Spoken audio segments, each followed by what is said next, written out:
C'est un rescapé, le Vosgien René Elter, archéologue et membre de l'ONG Première Urgence Internationale, était dans la bande de Gaza lors de l'attaque du Hamas. Réfugié au sud du territoire palestinien durant 3 semaines, il est évacué et de retour en France le 3 novembre. Mais le traumatisme est toujours présent. Il y a eu cette attaque insensée, comme il dit, sur son téléphone, les photos avant et après le 7 octobre. Ça, c'est le 4 octobre. On a voulu se faire plaisir, on s'est acheté des glaces. Voilà. Et ça, c'est le 7 octobre à 8h. Les roquettes. Dans le ciel de Gaza. À 6h30, je suis sorti de chez moi. Et au moment où j'ouvre la porte, des centaines et des centaines de roquettes sont tirées, partent dans le ciel de Gaza, vers Israël. C'était très impressionnant. J'avais l'impression en fait qu'une énorme pieuvre en fait était en train de se réveiller et qu'elle agitait ses tentacules tellement qu'il y avait de roquettes. Il peine à trouver ses mots pour ces 3 semaines passées à se protéger des bombardements incessants. Quand vous avez des roquettes qui partent dans un sens, elles vont bien tomber quelque part. Et puis ensuite vous avez des bombes qui tombent pas loin de vous. Et vous pouvez constater par le bruit, parce que on a eu cette chance justement de ne pas être exposé directement, mais par le bruit, vous entendez des immeubles qui s'écroulent. Il a laissé derrière lui son équipe et surtout ces jeunes Palestiniens d'une vingtaine d'années qu'il formait au métier de l'archéologie, à la valorisation du patrimoine.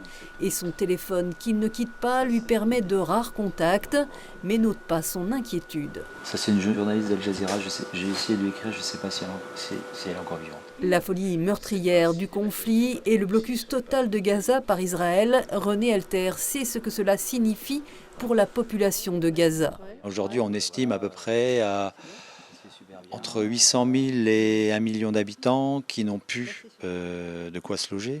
Donc ça veut dire qu'il va falloir passer l'hiver d'une manière très précaire et ça va être très compliqué, très compliqué. Et je pense que ce n'est pas en 1 an, en 2 ans, en 3 ans que les choses vont se régler. Donc en fait, ces nouveaux camps de réfugiés qui vont succéder aux anciens camps de réfugiés de Gaza ne sont pas prêts de disparaître. La tragédie humaine prime, mais la guerre n'épargne pas non plus les sites archéologiques dont il avait la responsabilité. En fait, on était en train de clore un très gros chantier qu'on a commencé au début de cette année.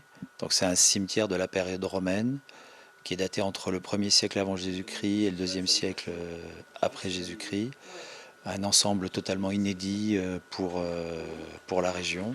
Il espère le retour de la paix et surtout repartir en Palestine pour continuer sa mission auprès des jeunes. Ils espèrent en fait, et ils espéraient, avoir un avenir positif et aller de l'avant pour justement construire pour leur communauté, s'émanciper, travailler avec les autres, voyager, apprendre. Par sécurité et parce que ce n'est pas son rôle, il se refusera à commenter le conflit.